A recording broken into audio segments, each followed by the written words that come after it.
Obrigado, doutor Hélio. Eu agradeço novamente o convite para esse encontro tão qualificado numa área que é minha área de preferência na prática profissional diária, que é a oncologia e, em especial, o câncer de próstata. Com relação aos métodos de imagem, eu vou focar, logicamente, na ressonância do câncer de próstata, que é o método que eu mais acredito dentre os métodos de imagem e que é o que tem sido mais falado nos congressos que vocês têm frequentado recentemente.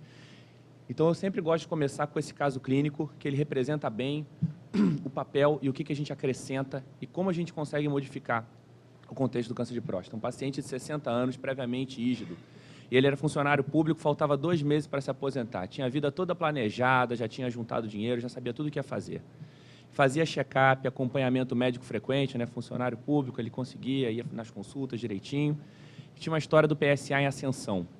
E o PSA dele seguiu o seguinte: em 2009 era de 10. E aí fizeram a biópsia, veio negativa. Mediu de novo, veio 80. E aí fez a biópsia novamente e veio negativa. Ah, veio negativa, o urologista do paciente, ele me disse isso. Falou, então isso é constitucional. E continuou acompanhando como se fosse um PSA elevado constitucional. E veio, mediu de novo e deu 700. Aí ele resolveu trocar de médico. Aí foi para outro urologista que mediu o PSA novamente, 1.500. E resolveu fazer uma terceira biópsia. Essa terceira biópsia negativa. Aí ele falou, então vamos fazer uma RTU diagnóstica. Fez a RTU diagnóstica com PSA de 2.580 na época. Tudo negativo até agora. Aí ele leu em algum lugar sobre a ressonância, assistiu uma palestra de ressonância, aí me telefonou, falou, o que você acha de fazer a ressonância? Eu falei, acho uma boa ideia, vamos ver se tem alguma coisa que justifique esse aumento do PSA. Né? E essa é a ressonância dele. E já na imagem pesada em T2, a gente observa uma imagem nodular, fusiforme, hipointensa, ou seja, preta no T2, na parte anterior da próstata, no corno anterior da zona periférica, invadindo aqui o estroma fibromuscular anterior, uma lesão bem grande, bem óbvia, não precisaria nem de ressonância multiparamétrica da próstata. Na imagem anatômica, a gente já identifica que ela é altamente suspeita. E o que assustou, aí o sinal da seta mostrando, o que assustou a gente foi o seguinte, essa imagem aqui é da perfusão, não sei se está claro o suficiente para ver, mas eu vou envolver. A área suspeita do tumor está aqui em vermelho. E a área de ressecção da RTU está aqui em amarelo. Ou seja, ficou a milímetros de detectar o tumor na RTU. Todos os métodos diagnósticos que o paciente fez, que os médicos lançaram mão, biópsias aleatórias por sextantes, RTU diagnóstica, são métodos que eles tentam maximizar a detecção de tecido prostático, porém às cegas, sem você saber exatamente aonde que está a lesão. Porque nenhum método de imagem até então consegue localizar o câncer de próstata com suspeição tal que permita você guiar a biópsia até lá. Então, se a gente for pensar, é o único órgão do corpo humano que é biopsiado inteiro. Nenhum outro órgão, ninguém imagina biopsiar por sextante uma mama ou biopsiar estereotáxica o crânio por sextante. A próstata ainda assim, tanto porque a doença é uma doença que costuma ser multifocal e descontínua, tudo bem, mas principalmente pelo fato de que a gente não se acostumou com o fato de ter um método que identifique o tumor principal, a lesão índex, aquela que gera morbimortalidade para o paciente. Nesse caso, era essa lesão aqui, e se ele tivesse cavado um pouquinho mais com a RTU, ele teria localizado a questão. Infelizmente, o paciente já tinha linfonodomegalias, conglomerados enormes, obturatórios, periaórticos, intercavo-aórticos, até lá em cima, e a gente levou ele para um exame experimental que a gente está fazendo, que é a difusão do corpo inteiro. Isso aqui não é PET, é imagem de ressonância, sem contraste, sem nada, é difusão. O paciente deita lá e sai com esse tipo de imagem, mostrando todas essas linfonodomegalias e também linfonodomegalia supraclavicular, que eu nunca tinha visto até então. Então, foi um caso em que, talvez, se tivesse introduzido a ressonância no arsenal de decisões, né, diagnósticas do paciente antes, a gente poderia ter modificado o plano de aposentadoria dele, que agora vai ter que ir para um lado que ele não gostaria que fosse. Então, como é que é feita a ressonância da próstata? Necessariamente em aparelhos de alto campo, então não existe ressonância da próstata em aparelho aberto, tá? Não existe. Tem que ser de aparelho de alto campo, tipo 1,5 Tesla de nova geração ou 3 Tesla. As bobinas têm que ser dedicadas, ou então bobina endorretal. A literatura fala, isso é bem claro, que a bobina endorretal ela dá mais resolução na imagem, só que, se você for comparar caso a caso, no uso clínico, eu não consegui me convencer de que a bobina endorretal é um pré-requisito para executar a ressonância de próstata. Então, fazer ressonância no aparelho de 3 Tesla ou num de 1,5 Tesla de boa qualidade, sem bobina endorretal, na clínica diária é suficiente e a adesão do seu paciente vai ser maior, o custo vai ser menor e a gente consegue difundir o método melhor para colocar ele dentro do arsenal diagnóstico. Tá? A bobina endorretal, por si só, ela acrescenta complexidade ao exame e tira a aderência do paciente. Então, na prática, eu sugiro que não se indique a obrigatoriedade de bobina endorretal para fazer a ressonância, para a gente conseguir tornar a ressonância como um dos métodos de screening de imagem, da mesma forma que a mamografia se tornou bem sucedida na mama. O ideal é fazer antes de 8 semanas, antes da biópsia, ou 8 semanas pós-biópsia. Como a gente sabe que os nossos pacientes de consultório não aceitam esperar 8 semanas depois de uma biópsia positiva para tomar qualquer decisão, na prática a gente acaba fazendo o exame pós-biópsia quando o médico solicita ou, como a gente prefere, antes de qualquer manipulação na próstata. Então, o tempo ideal, se você perguntar quando eu devo indicar a ressonância da próstata, se você está considerando fazer biópsia no seu paciente. Se você considera fazer biópsia no seu paciente, aí solicita a ressonância, porque a próstata virgem de manipulação é a próstata que traz menos falso positivo para a gente. É melhor para analisar. Aqui é o exemplo de uma próstata pós-biópsia recente. Essa não é uma imagem pesada em T2, é uma imagem pesada em T1, que está mostrando tudo isso branco aqui é sangramento. E todo esse sangramento na zona periférica, resultado da biópsia, ele atrapalha a nossa interpretação. Vai dificultar o resultado que a gente vai dar. Então, ela é feita baseada em 4 técnicas principais, uma anatômica e 3 funcionais. A espectroscopia eu vou falar um pouquinho, mas cada vez mais a gente está abandonando ela. O tripé mesmo da ressonância multiparamétrica ou ressonância funcional da próstata são esses 3 métodos aqui. O T2 para anatomia, difusão e permeabilidade para técnicas funcionais relacionadas a biomarcadores.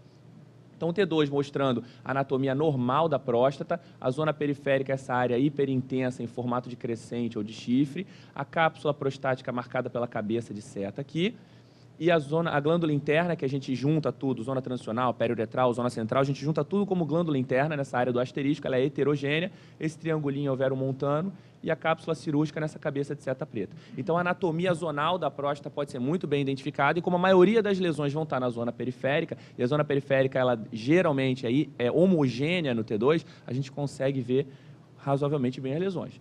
Então, aqui é uma lesão suspeita, na zona periférica à esquerda, no terço médio da próstata, formato nodular, expansivo, e em analogia com o esquema, seria isso daqui. O problema é que nem tudo que é hipointenso ou preto no T2 vai ser câncer. Qualquer alteração benigna ou maligna na próstata, ela vai se manifestar como uma anomalia hipointensa no T2. Então, a gente lança a mão das sequências funcionais para tentar refinar esse diagnóstico e tentar tirar os falsos positivos da balança. A difusão é a principal, na minha opinião, e na opinião da maioria da literatura, das sequências funcionais. Ela vai estimar indiretamente a celularidade e a relação núcleo-citoplasma. Então, é uma forma que a ressonância tem de estimar a celularidade de um tecido e relação núcleo-citoplasma, ou seja, marcadores de possibilidade de malignidade e agressividade tumoral. A difusão, ela se correlaciona com o diagnóstico de câncer e também com a agressividade do câncer. A difusão pode se correlacionar com o grau de Gleason. Então, aqui estaria a difusão normal, a zona periférica ela é hiperintensa nesse mapa da difusão e a glândula interna ela é heterogênea, com áreas hipointensas entremeadas a áreas hiperintensas. A difusão alterada vai ser isso daqui, um tumor na zona periférica, uma anomalia focal, com restrição à difusão. Essa é a nomenclatura radiológica para você dizer que a difusão está alterada. Quando o tumor está alterado na difusão, quer dizer que ele restringe a difusão da água. Não precisa entrar muito na física do que é isso, basta saber que restrição à difusão é difusão alterada na imagem da ressonância. E eu posso pegar essa imagem e jogar em cima da anatomia e fazer imagens fundidas da mesma forma que um PET parece, né, para mostrar que a anomalia funcional ela está no mesmo lugar que a anomalia anatômica. Então, aumenta o meu grau de certeza com o diagnóstico. A perfusão ou permeabilidade, ela é feita com injeção de contraste. Então, todo exame de ressonância funcional da próstata ele tem injeção de contraste venoso. É bom que o paciente já venha sabendo disso, o contraste da ressonância. E ela é baseada na aquisição de imagens sequenciais, pegando a chegada do contraste no tecido. E a gente vai ver pelo perfil de captação de contraste diferenciando as áreas tumorais das áreas não tumorais. Grosso modo, o tumor vai ter um wash-in muito intenso, ou seja, uma chegada de contraste muito intenso, e um wash-out muito pronunciado também. Ele vai lavar o contraste, porque esses capilares eles são defeituosos, enquanto os tecidos aparentemente normais vão ter uma captação menos intensa do contraste e uma tendência à formação de platô. Eu posso transformar isso tudo num mapa colorido, em que eu codifique em vermelho a chance de eu ter esse tipo de curva, mostrando que essa anomalia focal aqui representa a área suspeita para o tumor. Eu junto todas essas três informações, lógico que são pacientes diferentes, eu junto todas essas três informações e a conclusão radiológica é baseada nisso. A espectroscopia, ela foi o primeiro método funcional lançado, antes mesmo da permeabilidade da difusão, foi o primeiro a ser vendido e o primeiro a ser combatido, porque ela prometia muito e entregava pouco. Tá?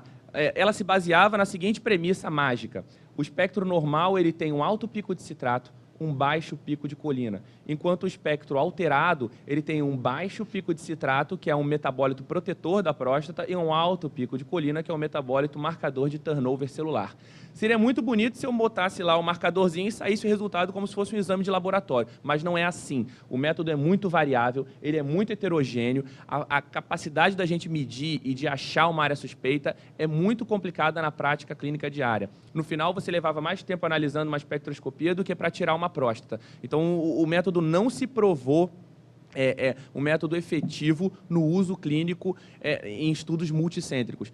Motivo pelo qual ele tem sido abandonado como pré-requisito à execução de ressonância multiparamétrica ou funcional da próstata. Então, uma coisa que eu costumo falar é: não solicitem o exame como espectroscopia de próstata. Essa é uma solicitação que já está abandonada, já está antiga. A solicitação do exame é ressonância magnética funcional da próstata ou multiparamétrica da próstata, para mostrar que vão ser feitas técnicas funcionais, mas que não obrigatoriamente a espectroscopia vai ser a preponderante.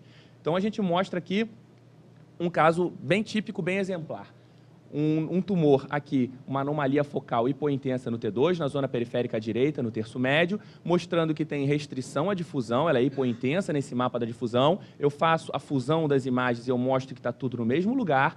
A permeabilidade acontece a mesma coisa, é essa anomalia daqui, com alto wash-in e alto wash-out, que o mapa codifica em vermelhinho junto com as alterações da difusão e tudo no mesmo lugar da anatomia. A espectroscopia, isso aqui é um outro exemplo de outro caso, mas só para mostrar que bate, a colina elevada, o citrato baixo, e a peça anatômica está aqui mostrando a lesão focal aqui na zona periférica à direita, com bastante analogia com as alterações morfológicas e funcionais. Esse aqui é o tumor típico, é aquele que lê o livro. Na vida real, ele representa 30% dos tumores que a gente vê. A maioria tem alguma variaçãozinha que requer uma curva de aprendizado e uma expertise para identificar. Esse caso daqui é parecido, ele é típico também, mas é a principal indicação, a indicação mais vencedora da ressonância, que vocês já comentaram na palestra anterior, que é o tumor anterior. Era um paciente com PSA de 13, toque normal, 3 biópsias negativas, e tem essa lesão focal aqui que só a ressonância estava enxergando, que a difusão estava mostrando que estava alterada também, a fusão das imagens mostrava que batia no mesmo lugar que a alteração morfológica, e a permeabilidade mostrava também a alteração igualzinho, com a mesma configuração, com a mesma conformação, e é lógico que esse tumor não seria acessível ao toque e à biópsia, porque ele está além de 1,7 centímetros da superfície da próstata, que os estudos já têm mostrado que lesões que ficam além de 1,7 centímetros da superfície da próstata ou do reto, elas não são acessíveis em procedimentos rotineiros de biópsia, por conta do alcance da agulha, que ela é disparada por aqui. Então, quando você informa isso à pessoa que vai fazer biópsia, ela tem que entrar com a agulha sem disparar e disparar dentro da próstata, mirando já a área que a ressonância indicou. Então, esse é o tumor anterior, 2 a 3 casos por semana a gente vê com essa história parecida. As novidades, então, são que a ressonância está caminhando para uma padronização e uma estandardização. A principal iniciativa são esses critérios de PIRAD, que esse artigo aqui ele é aberto, ele é um dos mais citados na literatura de ressonância atual, e ele propõe todos esses pontos, e o principal na nossa concepção de radiologista é a padronização dos laudos de ressonância da próstata. A gente está transformando isso num score similar ao que já se usa na mama, com o intuito de falar a mesma língua todo mundo para poder integrar a abordagem multidisciplinar da próstata.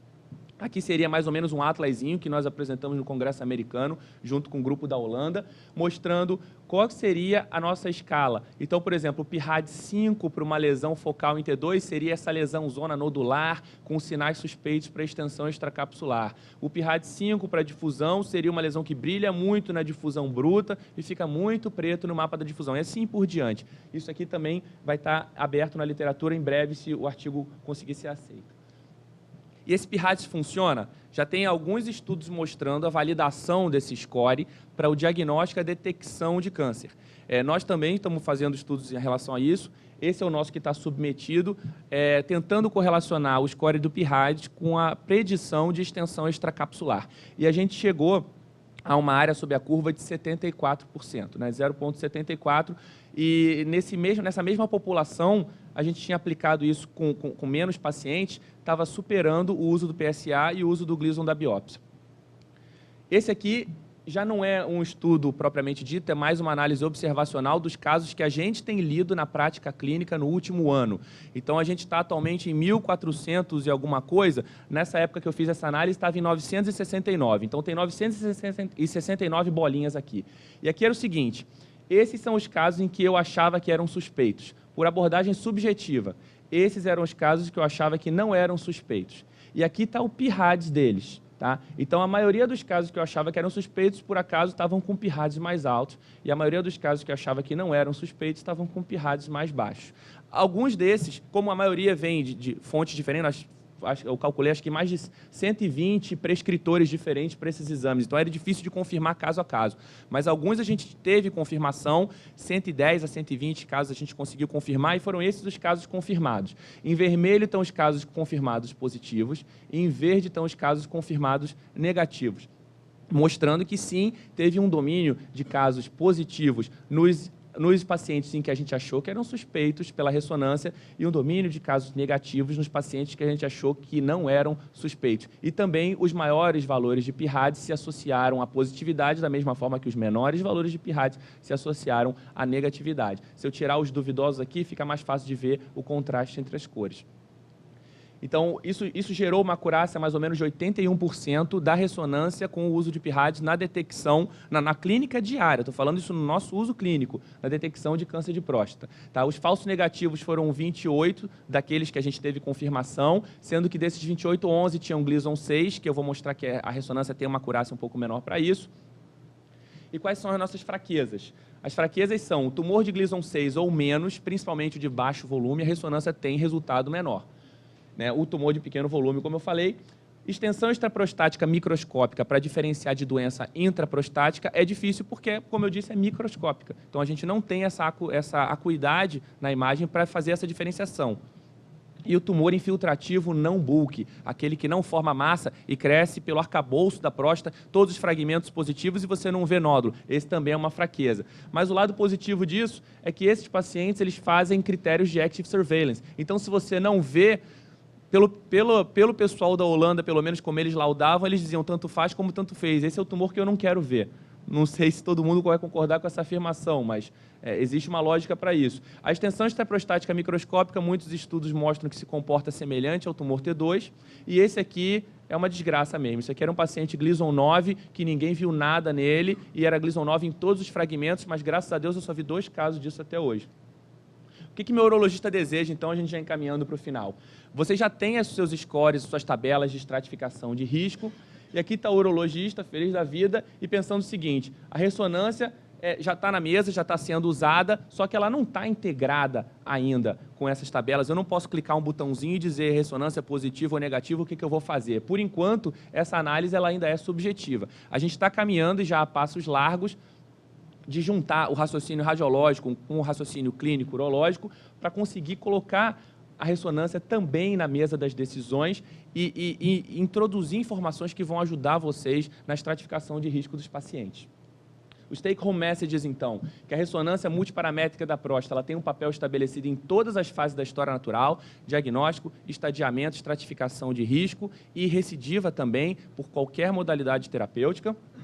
Tem alta performance para tumor clinicamente significativo, ou seja, Gleason 7 ou mais, volume de 0,7 ou mais, ou extensão extracapsular. E o exame requer treinamento especializado e curva de aprendizado. E, claro, nunca vai substituir o exame clínico, PSA e a biópsia. A última observação é que a biópsia ela é tida como padrão ouro no diagnóstico do câncer de próstata, mas não é a biópsia que é o padrão ouro, é o fragmento da biópsia. Se eu tenho um fragmento da biópsia bem recolhido, é lógico que isso vai ser o padrão ouro. Mas se o meu fragmento da biópsia não foi bem recolhido ou não foi bem guiado, eu não tenho um padrão ouro. Então, essa história de que biópsia é o padrão ouro, a gente tem que olhar com cautela e pensar no nosso fragmento. Com isso, eu agradeço mais uma vez o convite.